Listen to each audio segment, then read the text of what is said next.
I actually saw, the last time I saw Bill Evans, was the only time I actually met him. It was at a place in Chicago called Brooks Cafe American. He was playing there with his trio, and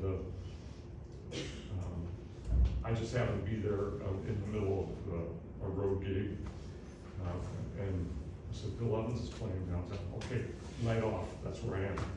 And the way I met him was he came into the room carrying a giant boom box. And he put it down on our table and said, do you mind if I record the set? And we said, sure, please, by all means. So that was the one time I met him, and that was like 2 months before he passed away. But Bill Evans, my connection to him was enhanced through my association with Paul Warburton, who played with Bill Evans in the 60s with Philly Joe Jones. He was part of that trio before Eddie Gomez. And so Paul really hit me to a lot of Bill's repertoire, and just the Bill Evans style of playing. Because Paul was an amazing bass player. Probably my, I would call him my mentor.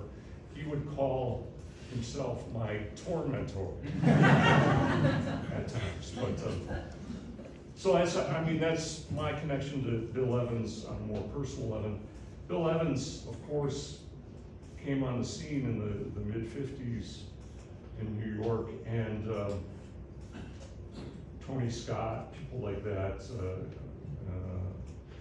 some George Russell stuff, notably Billy the Kid, we did those records. And people became aware of him, and Miles became aware of him. And Bill Evans joined his band in 1958. He wasn't with the band for a long time. He was with the band maybe 6 months of that year, and then he left. And he came back after he left and did the Kind of Blue record. And I'm not sure the gig was not an easy gig for him, because a lot of Miles' fan base did not dig Bill Evans. They wanted Red Garland or Wynton Kelly, and certain people in the band I don't think really dug Bill Evans either, notably Coltrane. So it was a tough time for him, but he made he didn't write a lot of tunes for Miles, but the way he reconstructed standards and reharmonized standards and brought some of his ideas about playing standards really influenced a lot of the music that happened on Kind of Blue, and also those 58 sessions. I want to play some of those tunes that I find most notable for their connection to Miles and what they did to Miles' sound. Well, let's get you up there.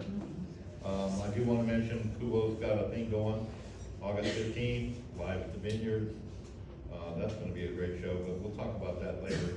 No flash photography, and turn off your phones. I think you already said all that. How about a big hand for Eric?